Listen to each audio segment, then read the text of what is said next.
Sir, may epekto ba sa integrity ng impeachment court yung a couple of days later, nakita yung two senator judges with VP Sara who is being accused? Hindi para sa akin na sabihin yon. Again, that is referred to the sound judgment and decision of the impeachment court judges. Kung may hihiling in open court nun, that will be addressed to them. May epekto rin ba kapag kami nag-a-attend ng rally na impeach now? Babaliktarin ko it cuts both ways. Again, it always cuts both ways. Bakit tila isang panig lamang kayo nakatutok? Case, ang sabi ni Palace Press Officer Claire Castro, the President is open to any dialogue to promote cooperation and the stability of democracy in the country. Hindi ako naniniwalang isang bagay ito na pwedeng pag-usapan sa loob ng isang silid na sarado ang pintuan. Yung inhibition, sir, may mga nananawagan ng mag-self-inhibit sila. Sino? Senator Amy, Sino Senator nanawagan? Robin, ACT Teachers Party List halimbawa, sir. Kasi Pumirma sila sa impeachment, so klarong anti-Sara sila, klarong pabor sila sa impeachment.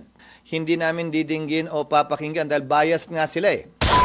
kailangang i-publish pa nila yung certification or pwedeng isend lang nila sa inyo, tas okay na yun? Oo nga pala, good mood ako ngayon. Hindi ko na sabihin tulad ng sinabi ko. Lahat ng komunikasyon ngayon sa pagitan ng prosecution at ng nasasakdal ay sa pamamagitan na ng pleadings. So kailangan isumite nila yan sa korte sa pamamagitan ng pleading. Yon ay dokumentong legal yon na naayon sa rules of court. So kung resolution man yon ng Kamara, kailangan nilang i-attach yon sa isang pleading na ang tawag ay compliance kaugnay sa order ng impeachment court. Yes. Yung compliance, so kailan dapat yung compliance ng HREP? Kasi yung sa number 2 dun sa order, hindi pa nila po yung makakomply. Totoo naman yun at parang hindi naman namin alam yun. Kaya nga nakalagay doon, di ba? Compliance kaugnay sa pagsunod sa 1-year ban, yan ay kailangan isumite ng 19th Congress at compliance kaugnay sa desidido ba silang ituloy ito sa panibagong Kongreso dahil hindi nga pwedeng i-bind ng 19th Congress, 19th House, ang 20th House. So yun, dapat ibigay naman ng 20th Congress. Klaro at maliwanag yun. Pero doon sa order, sir, walang nakalagay na timeline. Nakalagay 20th Congress. No, I mean, sir, yung sa order number 1, so dapat may sagot, may compliance sila doon sa number 1 doon sa order. Pwede nilang paghiwalayan na isumite yun, pwede rin nilang sabay isumite yun sa kasabay na ng 20th Congress. SP yung attestation, yung attestation hanggang June 30 lang? Alin? Yung attestation hanggang June 30 kasi 19 Congress? Hindi. Ang sasagot ng compliance sa 1-year ban ay 19th Congress. Siyempre, sila gumawa niyan eh. Kaya nga sir, Hanggang June 30 lamang nila pwedeng i-file yon dahil wala silang authority na i-file na yon pagkatapos ng June 30. Pero wala naman deadline, so kung hindi man nila i-file yon, pwedeng i-file yung attestation na yon sa 20th Congress. Wala naman deadline yun eh. Pero akala ko pa SP yung 19th ang dapat sumagot ng attestation. Sana. Pero paano kung yung 20th Congress magbago ng isip at sabihin yung pinasang resolusyon ng 19th na compliance sa 1-year ban ay hindi pala compliant? So, may posibilidad na 20th Congress din ang sumagot doon kung ninanais nila.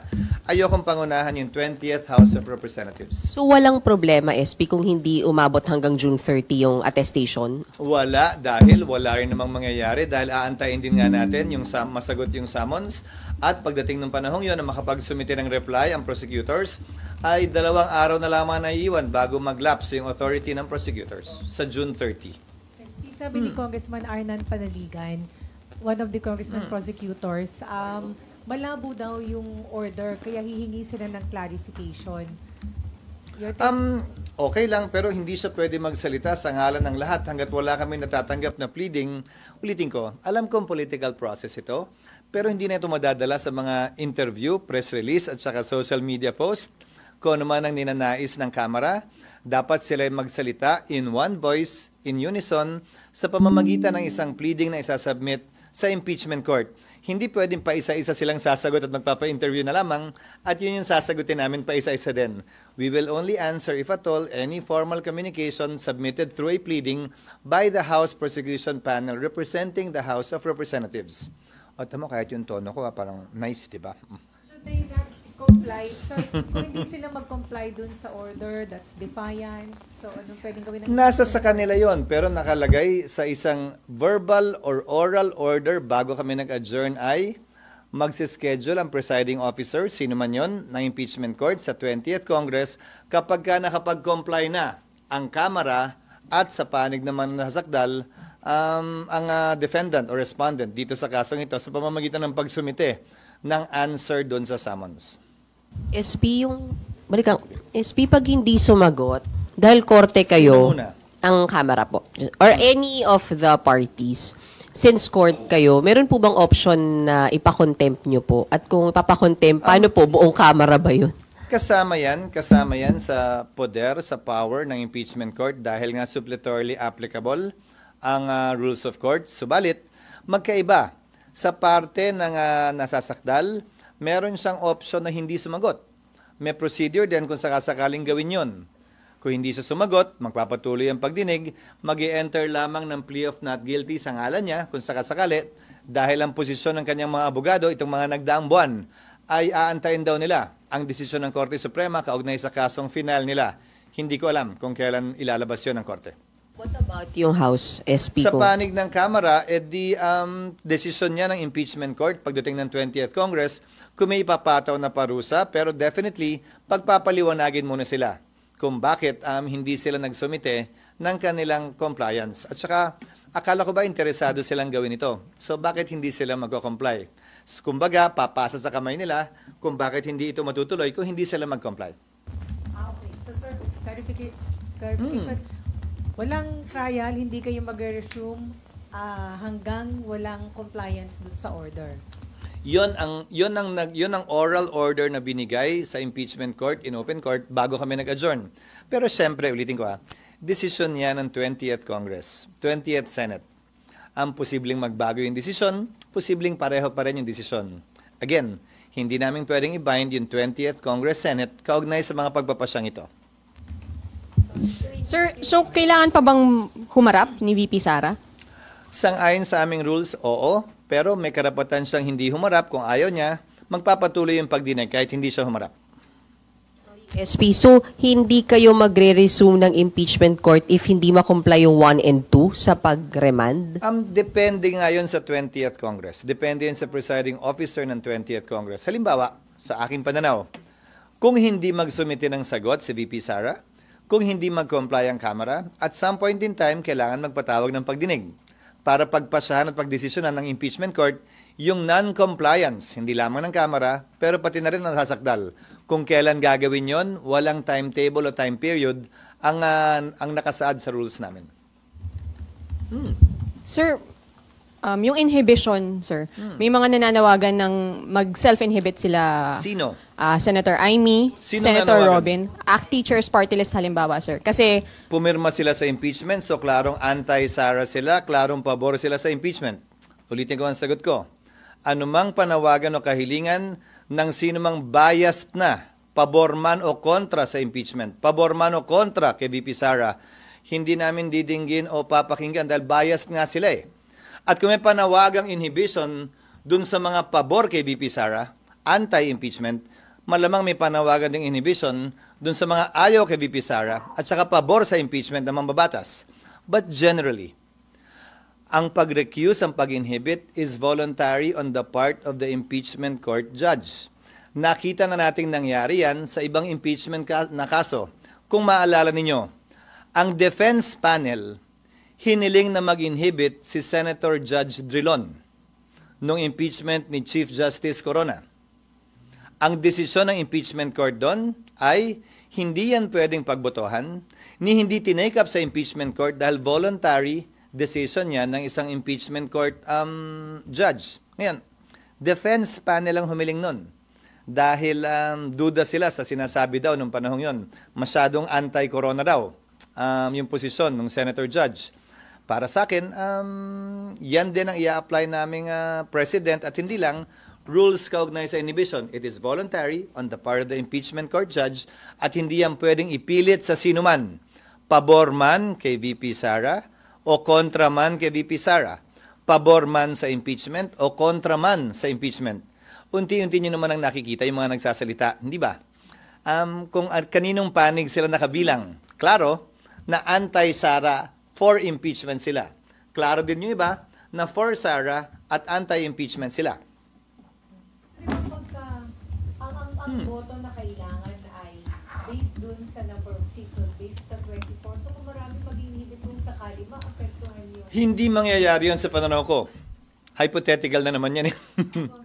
Nakasaad sa rules at ayon din sa ruling ng chair ng impeachment ni Chief Justice Corona na magsisilbing president. Pwede lamang matanggal sa bilang ang sinumang senator judge kapag tinanggal sila bilang senador sa ilalim ng ethics at disciplinary procedure ng Senado. Hindi pag-inhibit bilang impeachment judge. SP, Sir, good. yung bilang ng boto is based pa rin sa 24. Hindi ko alam mo itong impeachment na to tulad nung dati, maraming pinanganak na matatalino at magaling kaugnay sa batas. Wala namang nakasulat sa batas niyan. Wala din namang nakasulat sa rules namin kaugnay sa computation na sinasuggest ng ilan sa mga ekspertong nagpapakilala ngayon kaugnay ng impeachment. SP, good afternoon. Ano? 24, halimbawa may mag-inhibit, pero 24 pa rin yung... Walang nakalagay sa rules. Wala ring basihan na sabihing mas mababa sa bilang na yon. Ulitin ko yung mga nagsasabing at nagpapakilalang eksperto daw sila. Ano bang basihan? May batas ba silang sinasite? Provision man sa konstitusyon o sa rules namin? O may pinangahawakan ba silang desisyon ng Korte Suprema? Sa dami ng magaling at nagmamagaling kaugnay sa batas ngayon, iisa lamang naman talagang masusunod, ang Korte Suprema. Kung wala pang sinasabi ang Korte Suprema, malayang pwede mag-isip sino man kung ito ba'y tama o mali. Pero once nagpasa ang Korte Suprema, yon ang dapat nating lahat sundan. SP, good Yes. afternoon. Sabi ni dating Supreme Court Senior Associate Justice Antonio Carpio, yung ginawa ng impeachment court noong June 10 ay hindi unconstitutional but irregular. Sabi niya na yung ginawa daw ay pagpapakita ng pagpanig ng mga senador kay VP Sara dahil hindi dapat gawain ng isang impeachment court na mag-motion or hilingin ang Kamara na sertipikahan dahil dapat manggaling yon sa kampo ng Vice President na siyang magki-question kung ito ay may paglabag doon sa one-year ban ng Constitution. Ano po masasabi? Ginagalang ko ang opinion niya pero hindi ako sang-ayon. Walang limitasyon ang impeachment court. Kaugnay ng pwede o hindi namin pwedeng pagpasyahan. Nakalagay nga sa saligang batas, di ba? Sole power to try and decide. Sa aming rules o sa rules man ng rules of court, walang nakasaad doon na bawal ka gumawa ng ganito o ganyan o ganoong motion. Lahat ng motion pwedeng gawin at pagbobotohan ng impeachment court. Walang limitasyon yon. May mababasa ba siya at may matuturo ba siya na bawal itong motion sa impeachment court? Bawal itong hilingin ng sinumang impeachment court judge? Wala naman.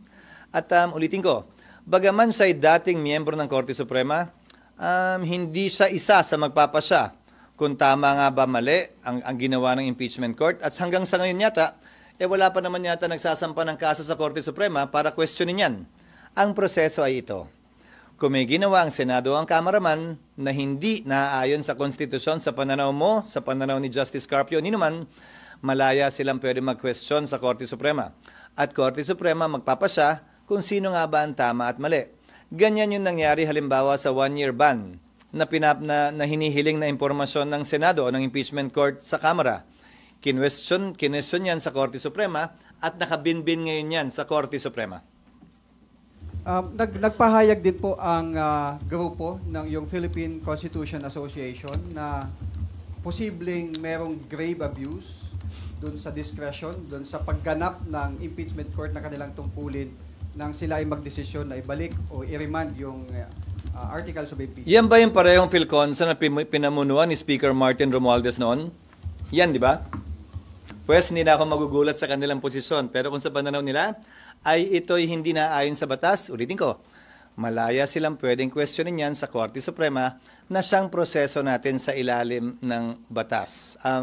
Ginagalang ko ang kanilang opinion, pero tulad ng sinabi ko kanina, hindi ako sang-ayon Dahil pinagbotohan ng Senado yan, 18-5 ang naging boto at wala para sa akin o kanino man na sabihing hindi yan pwedeng gawin ng Senado bilang impeachment court. Dahil nga sa blanket authority na binigay ng Konstitusyon sa Senado bilang impeachment court to try and decide all cases of impeachment. Last na lang on my part, SP. Sabi din, yung pagboto nyo ng yes ay pwedeng gawing ground para kayo ay mag-motion for inhibition. Ulitin ko. Voluntary ang pang-inhibit ng sinumang senator judge. That is addressed to the sound discretion of each judge kung may hihiling man yan. Pero, opisyal lang yan na didinggin ng impeachment court kapag hiniling yan ng defense o ng prosecution panel. Hindi ng kung sino man na nagsasalita ngayon sa labas ng impeachment court. Na klaro, may posisyon at may pinaniniwalaan na sila na panig o side nakakampihan. Kung may mag-move from prosec or defense na ipa-inhibit kung sino mang senator judge, itatakel nyo po sa impeachment court? Again, citing precedent, it will be addressed to the sound discretion of the impeachment court judge. Hindi yan pwedeng pagbotohan. Ano bang ibig sabihin ng address to the sound discretion? E di nasa sa kanya. Hindi kami pwede magbotohan na i-inhibit siya. Walang ganong proseso. Ang proseso ay, ikaw ang bahala kung gusto mo mag-recuse o mag-inhibit. Pero para talaga matanggal siya, kung gusto mo, kung may ginawa siyang paglabag sa kanyang trabaho bilang senador, sa pamamagitan ng isang ethics complaint. Yon ang sinabi ni dating Senate President Enrile, kaugnay sa mga motions for inhibition nung panahong yon, nung impeachment ni Chief Justice Corona. Itatakel ng ethics as a Senate Hindi ko body? sinasabing itatakel. Ang remedy nila ay tanggalin yung senador bilang senador. Hindi tanggalin bilang impeachment court judge. Sorry, makulit. Isa na lang. Paano po kapag sorry SP. Paano pag kitang-kita na yung kulay nung isang Alin? senator judge? Kitang-kita na yung kiling Sabi niya. ni no. Tatanungin kita. Kitang-kita lang ba ang kulay sa ngayon nung pumapabor kay Sara? O kitang-kita din ba yung kulay dun sa mga ayaw sa kanya? Be fair. If you want to be fair, it cuts both ways. Di ba? So, kayo naman, ang kino-quote nyo sa mga tanong nyo, yung isang panig lang ang kino-question, hindi naman yung kabila. If you want to be fair, you have to be fair. If you want to question, then everybody should be questioned. But then again, remember, pinili ng mga nagsulat ng saligang batas na mga politiko, mga halal ng bayan ang magiging judge kaugnay sa kasong ito ng impeachment. So, kasama na marahil yon sa tinimbang nila at sinukat nila nung pinagpasahan nila na mga senador na halal, mga congressman na halal, ang may malawak na papel kaugnay na impeachment dahil wala naman tong kulong, wala naman tong bayad. Ang kapalit lang nito ay pagkakatanggal sa pwesto. Sir, may epekto ba sa integrity ng impeachment court yung a couple of days later, nakita yung two senator judges with VP Sara who is being accused? Hindi para sa akin na sabihin yon. Again, that is referred to the sound judgment and decision of the impeachment court judges. Kung may hihiling in open court nun, that will be addressed to them. May epekto rin ba kapag kami nag-a-attend ng rally na impeach now? Babaliktarin ko it cuts both ways. Again, it always cuts both ways. Bakit tila isang panig lamang kayo nakatutok? Dapat pantay. Ngayon, ang korte walang pinapanigan at walang dapat panigan. Kaya ko sinasabi ito na pantay dapat. Hindi lang yung pabor sa impeachment at ayaw kay VP Sara, pati yung gusto kay VP Sara at saka yung ayaw sa impeachment. Magkabilang panig palagi yun. Yes, Nimpa. Si Presidente daw po ay open to facilitating a dialogue between the Senate and the House dahil dun sa issue ng pag-remand ng impeachment case. Ang sabi ni Palace Press Officer Claire Castro, the President is open to any dialogue to promote cooperation and the stability of democracy in the country. Hindi ako naniniwalang isang bagay ito na pwedeng pag-usapan sa loob ng isang silid na sarado ang pintuan. Impeachment court ang Senado. Prosecutor ang Kamara dito. Hindi ito bicameral conference committee na batas ang pinag-uusapan. Hindi kami magkalibel sa isyong ito. At hindi ito pwedeng pag-usapan sa loob ng silid na sarado. Lahat dapat ginagawa in the open. in the name of transparency and accountability. Pero kasi yung Palace Press Officer nagsabi, pero ano ba yung pagkakaalam nyo? Gugustuhin ba ni Presidente na manghimasok dito? At may lugar ba for him to intervene? Hindi ko alam. Si Yusek Claire lang naman ang nagsabi, pero sa panig at party ko, ano nga ang pag-uusapan? Ano nga mapagkasundoan namin? Kung meron man, kailangan namang gawin pa rin in open court. Bakit hindi na lamang gawin in open court? So, hindi kailangan ng dialogue, sir. Pleadings Wala ako nakikitang dahilan o rason kaugnay sa bagay na yan. Ulitin ko, ang proseso natin ay kung may hindi sang-ayon sa proseso ng Kamara o ng Senado, pwedeng iakyat sa Korte Suprema yan, which under our Constitution is the sole arbiter with respect to deciding what is legal and or illegal, what is constitutional and or unconstitutional. Hindi yan pwedeng pag-usapan o pagkasunduan ng Kamara o ng Senado bilang prosecutor man o bilang impeachment court. Hindi ba ang amicable settlement sa pagitan ng magkabilang panig? Walang amicable settlement sa pagitan ng korte at ng prosecution. Wala yatang ganun. So, kung nalalabuan ang Kamara sa proseso o basta kung may nalalabuan, mag-submit ng pleadings dapat ang House bilang Ang prosecutor. tagal na nilang atat magsimula ito. Hindi ba? Siguro naman dapat handa na sila at nalalaman nila yung mga dapat at pwede nilang gawin sang-ayon sa rules ng Senado at sang-ayon sa rules of court na suppletorily applicable sa rules ng Senado kaugnay ng impeachment. Again, once the court is established and the court has been established already, lahat ng komunikasyon ay sa pamamagitan ng mga pleading.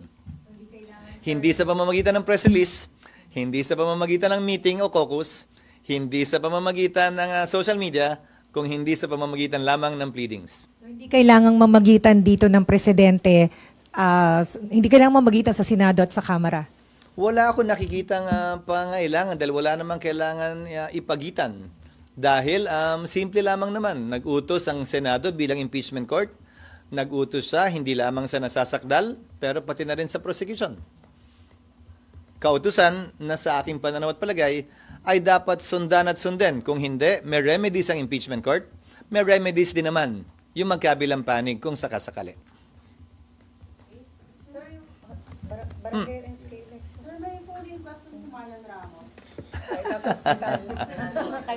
Sabi niya, Nasaan siya? Manila doctor, sir. Bakit? Kung kailan recess na, doon pa siya na high blood? Sir, nagpatong-patong lahat. Naipon. sir, yung polling Get well soon. sabi niya, walang senador na openly na nagsasabi na dapat i-convict si VP. Unlike yung mga pro-Duterte Pena. Walang senador. Nagsasabi na i-convict. Hindi ko alam yung mga sinasabi nila sa kanilang mga social media account o sa labas at sa publiko. Hindi ko minomonitor yon. So, ano yung tanong niya? Sir, kasi ang point ni Marlon is yung sinasabi na yung pagpapahigit. Kasi wala namang may senador na nagsasabi na ituloy yung impeachment trial, but wala nagsasabi na dapat i-convict siya. Pero may senador na nagsasabi dapat i-dismiss kasi political. Ulitin ko, at the proper time, pwede ang hilingin ng magkabilang panig. Kung reklamo sila ng reklamo na keso hindi raw ito pwedeng gawin ng isang senator judge, pues ganun din, ibabalik ko. Ang pwede lamang ding humiling nito, kung sakasakali, ay yung magkabilang panig, prosecution or defense, pag nagsimula na yung trial. Hindi sa post lamang sa social media. Paano naman yun iko-considera ng korte kung sakasakali, nag-post lamang naman o nagpa-interview lamang naman. Kailangan dumaan ito sa proseso na, dahil may impeachment court na nga.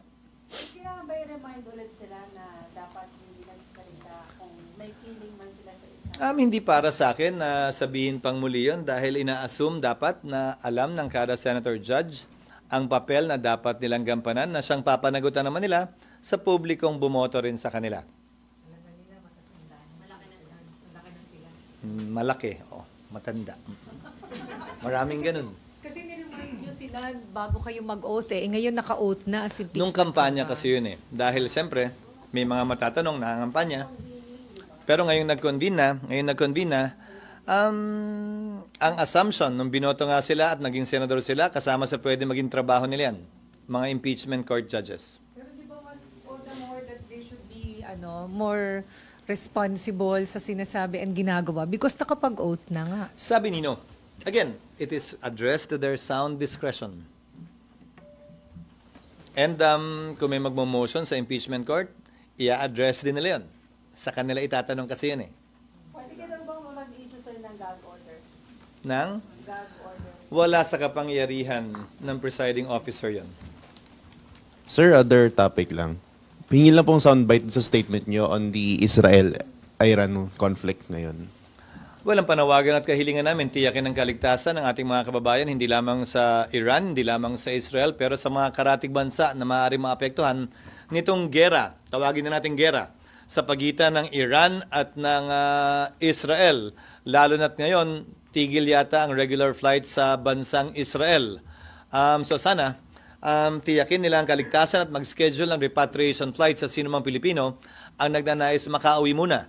Hindi lamang para sa kanilang kaligtasan, pero dahil na rin nga baka wala naman yung trabaho nila doon sa bansang Israel dahil sa gera nagaganap ngayon sa pagitan ng Israel at ng Iran. And then, sir, yung barangay and SK elections, meron nagsasabi na baka ma-declare na unconstitutional. Kasi yung 2022, barangay and SK elections, declared as unconstitutional dahil daw sa extension ng term na deprive ang mga tao ng kanilang right of suffrage. Sino nagsabi? Nabasa ko yung desisyon ng korteng nagsabing unconstitutional yung in part yung unang batas na pinasa ng Kongreso dahil ipinagpaliban ng eleksyon pero walang sinet na term. Yun ang pagkakaunawa ko sa desisyon at pasya. Ito, pinagpaliban pero nag-set ng term. Hindi in-strike down ng Korte Suprema yung pagpapaliban ng term. Ang in-strike down ay yung kawalan ng term. Itong pinasa namin panukalang batas, sa pananaw namin ay compliant dahil naiiba to dun sa una. Dahil maliban sa pagpapaliban, sinet na yung term ng barangay and SK officials sa 4 na taon. So yun yung pagkakaiba. So marahil, kung may pagkakaiba, hindi maging pareho ang desisyon ng Korte kaugnay ng pagiging partially unconstitutional ng unang batas. And since this was discussed po during the LEDAC meeting, confident kayo na pipirman ito ni Presidente? Oo, isa to sa mga diniskas sa LEDAC. Bagaman wala ito sa priority measures na unang pinagkasunduan sa mga naunang LEDAC, isa to sa mga hinirit na mga priority measures na dapat pagpasa ng Kongreso one way or the other. Dahil nga napipinto na ang eleksyon sa December of 2025. Nahabol naman namin yan at napasa namin lahat ng priority measures except for 2, I think. 1 or 2 na hindi na namin nahabol nitong last 2 weeks namin. So sigurado to, sir, magiging batas.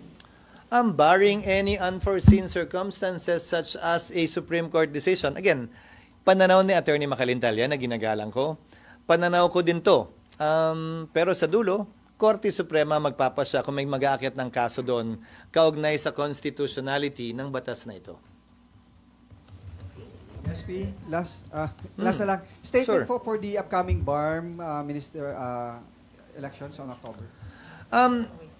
Ito ang kauna-unahang pagkakataon para sa akin na magkakaroon ng tunay na halalan sa BARM. Regalo natin sa kanila yan, sa ating mga kababayan at kapatid na Muslim, kaugnay ng pagpili ng kanilang magiging mga opisyal upang sa gayon maging accountable ang kanilang magiging mga leader at hindi pala parating ina-appoint na lamang at ang utang na loob ay sa palasyo o sa administrasyon. Sana, pag matuloy ito, at tiwala ako matutuloy ito, ang maging utang ng loob ng lahat na magiging opisyal sa BARM ay sa taong bayan na siyang naghalal sa kanila at naglagay sa kanila sa pwestong kabibilangan nila matapos ang BARM elections. Buong tiwala at paniniwala ko na ito'y dapat matuloy at hindi na may pagpaliban pa.